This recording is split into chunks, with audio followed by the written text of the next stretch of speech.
At Fellows Auctioneers, we see somewhere in the region of 4,000 or 5,000 watches per year coming through our auctions, and each of those watches or groups of watches will go through a cataloguing process. So this video is a little snapshot of what the cataloguing process is like, and the measures we take to ensure that our watches are described accurately and all of the appropriate checks are made. So here we can see this is a Rolex Submariner. It is a 116610. It is LN, which means it has a black bezel. This particular watch has come in with box and warranty card, so we will check the authenticity of the box itself, because there are fake boxes on the market, and also the warranty card, and we will obviously cross-check these with a lost and stolen register to ensure that the watch is legitimate and able to be sold. Moving on to the watch itself, the preliminary checks are to see the overall condition, anything that we would like to note down for our condition reports.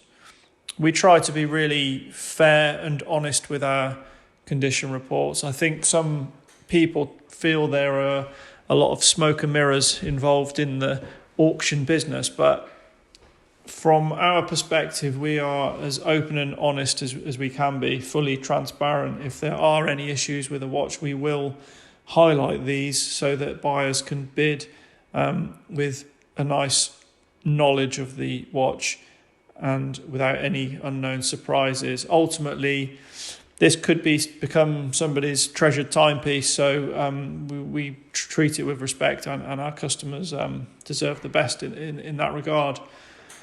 So I'm just looking over the actual watch. I'm going to detach the bracelet from the case, which will make it much easier for us to actually open the case and assess the mechanism, the movement inside the watch.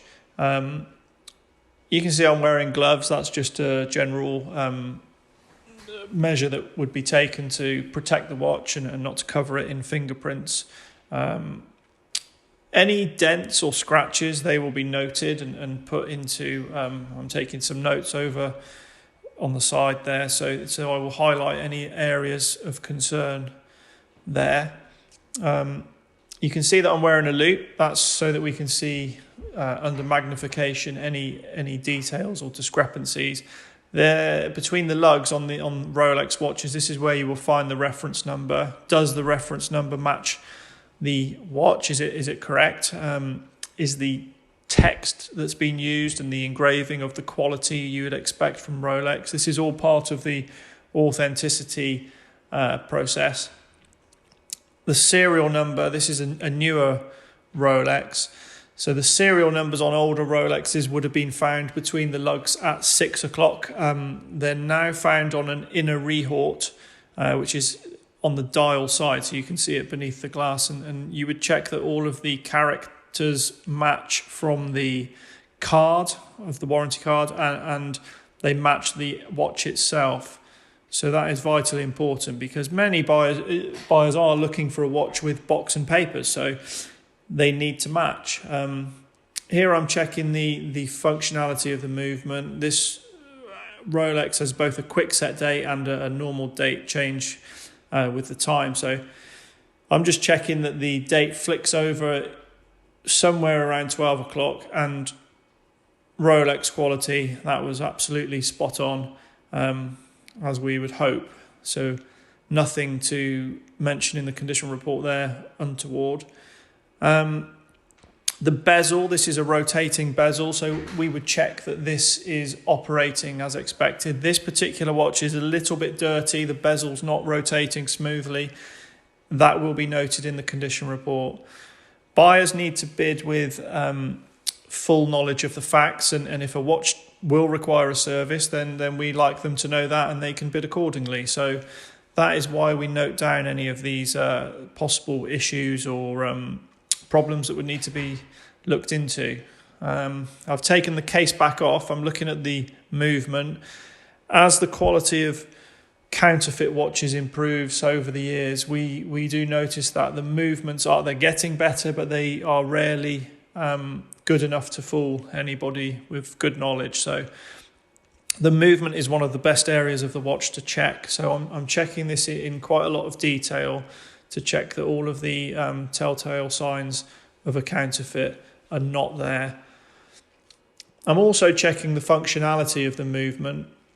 Does the manual wind work? Is it moving the winding mechanism? Does it cause the automatic rotor to spin? Sometimes that happens. That would be mentioned in the condition report.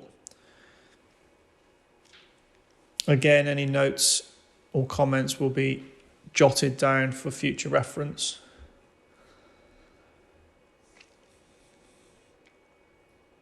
The watch is obviously put back into the form that it was given to us, so that we auction it as the vendor has left it. The bracelet's returned to the watch. I will have checked how many links there are in the bracelet, because sometimes watches do have links removed, and we always state the bracelet size so our customers can be sure that the watch will fit.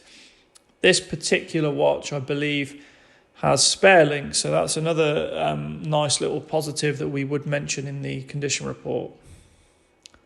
Again, checking the clasp functions as it should do, and the watch is returned to its case.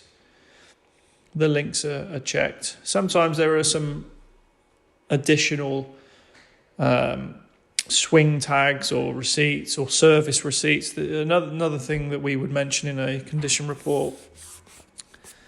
But hopefully this gives our bidders and general watch buyers an idea into what goes into cataloguing a watch at auction.